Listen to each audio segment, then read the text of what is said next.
तो जैसा कि आप जानते हैं, मध्य प्रदेश में वर्तमान में जो नवनियुक्त शासकीय सेवक हैं दोस्तों, जिनकी नियुक्ति 12 दिसंबर 2019 के बाद हुई है, उनको 70%, 80% और 90% की सैलरी नियम से गुजरना पड़ता है। यानी दोस्तों, मध्य प्रदेश में अगर आपकी नियुक्ति हुई है और आप लोक सेवा आयोग से सेलेक्ट नहीं हुए हो, तो यह नियम आप पर लागू होता है।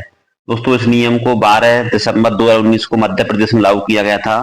जो हमारे पूर्व मुख्यमंत्री जी थे माननीय कमलनाथ जी द्वारा इस नियम को लागू किया गया था। दोस्तों, 12 अप्रैल 2023 को पूर्व मुख्यमंत्री शिवराज सिंह चौहान ने भी इस नियम को हटाने की घोषणा की थी, लेकिन दोस्तों इस नियम को नहीं हटाया गया। और दोस्तों, जो नवनियुक्त शासकीय सेवक हैं, उनको इस नियम से काफी आर्थिक नुकसान हो रहा है। तो दोस्तों, इन्हीं सब चीजों की हम इस वीडियो में डिटेल में चर्चा करने वाले हैं। अगर आप इस चैनल पर पहली बार हैं तो चैनल को सब्सक्राइब जरूर करें, और दोस्तों वीडियो अच्छी लगे तो वीडियो को लाइक जरूर करें। चलिए दोस्तों, देखते हैं डिटेल में। दोस्तों, आप देख सकते हैं नियम जो है 12 दिसंबर 2019 को लागू किया गया था।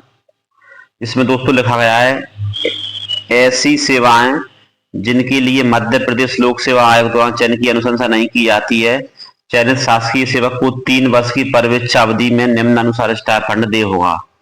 यानी दोस्तों, प्रथम वर्ष में आपको उस पद के न्यूनतम का 70% मिलेगा, द्वितीय वर्ष में उस पद के न्यूनतम का आपको 80% मिलेगा, और तृतीय वर्ष में आपको उस पद के न्यूनतम का 90% मिलेगा। दोस्तों, परंतु इसमें एक नोट भी दिया, परिवीक्षा अवधि में स्टाइपेंड के साथ अन्य जो भी भत्ते हैं वो आपको एक नियमित शासकीय सेवक की तरह प्राप्त होंगे। यानी जो भी महंगाई भत्ता है वो आपको मिलेगा। गृह भाड़ा भत्ता जो भी मिलेगा, तो गृह भाड़ा भत्ता भी मध्य प्रदेश में आप देखेंगे 200 रुपए से लेकर 1000 रुपए के बीच में मिलता है, जो कि बहुत ही कम है आज के समय के अनुसार।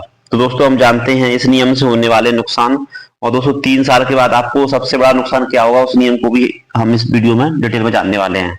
आप देख सकते हैं, मध्य प्रदेश में जो भी शासकीय सेवक है उनके वेतन का निर्धारण इसी पे मैट्रिक्स के अनुसार किया जाता है। यानी दोस्तों, अगर आपकी नियुक्ति मान लीजिए इनमें से किसी भी ग्रेड पे में होती है और आपकी जो नियुक्ति है वो लोक सेवा आयोग द्वारा नहीं की जाती है, तो मान लीजिए आपका जो ग्रेड पे है वो 1900 रुपए है, तो दोस्तों पहले साल आपको 19,500 मिलेगा। लेकिन दोस्तों, जो आपकी नियुक्ति आदेश में लिखा है, इसका प्रथम वर्ष आपको 70% दिया जाएगा। यानी 19,500 रुपए का आपको 70% वेतन मिलेगा पहले साल, और दूसरे साल जाके दोस्तों 19,500 का आपको 80% बेसिक प्राप्त होगा, और तीसरे साल में जाके आपको 90% वेतन बेसिक इसका मिलेगा 19,500। चौथे साल से आपको 19,500 बेसिक प्राप्त होगा। यानी जब आप चौथे साल में प्रवेश करेंगे तब आपको बेसिक 19,500 प्राप्त होगा। लेकिन दोस्तों, इसके पहले जो नियम था उसमें आपको नियुक्ति दिनांक से 19,500 का बेसिक प्राप्त होता था, और जैसे ही आपका 2 साल का परिवीक्षा अवधि खत्म होती थी, आपको 202 इंक्रीमेंट मिल जाते थे। यानी तीसरे साल से जो आपका बेसिक था वो 21,300 पर फिक्स कर दिया जाता था। लेकिन दोस्तों, अब 3 साल होने के बाद आपको 19,500 पर रखा जाएगा। तो सबसे बड़ा जो नुकसान है, 70%, 80% और 90% नियम से आर्थिक रूप से आप देखेंगे तो 3 इंक्रीमेंट जो आपको मिलने चाहिए थे, 1, 2, 3, ये तीनों इंक्रीमेंट का दोस्तों आपको नुकसान हो जाएगा। यानी चौथे साल से आपका बेसिक इतना होना चाहिए था, लेकिन दोस्तों इस नियम के अनुसार आपको इतना बेसिक प्राप्त ना होके इतना ही बेसिक मिलेगा। तो सबसे बड़ा नुकसान दोस्तों आपको जो देखने को मिलेगा आपकी सैलरी में, वो रहेगा इंक्रीमेंट का, क्योंकि कुछ नवनियुक्त शासकीय सेवकों द्वारा भी परिवीक्षा अवधि जब पूर्ण की है तो उनको उनकी परिवीक्षा अवधि के इंक्रीमेंट नहीं दिए गए हैं। दोस्तों, परिवीक्षा अवधि में तो बेसिक ही मिलता है, लेकिन जैसे ही परिवीक्षा अवधि खत्म होती है तो 3 इंक्रीमेंट लगा दिए जाते हैं जैसे पहले लगाए जाते थे। तो जो भी दोस्तों नवनियुक्त शासकीय सेवक हैं उनको काफी आर्थिक नुकसान हो रहा है, क्योंकि पहले ही जब उनका वेतन 70% पे भी आप निकालेंगे तो 13,000 के लगभग इनका बेसिक आएगा।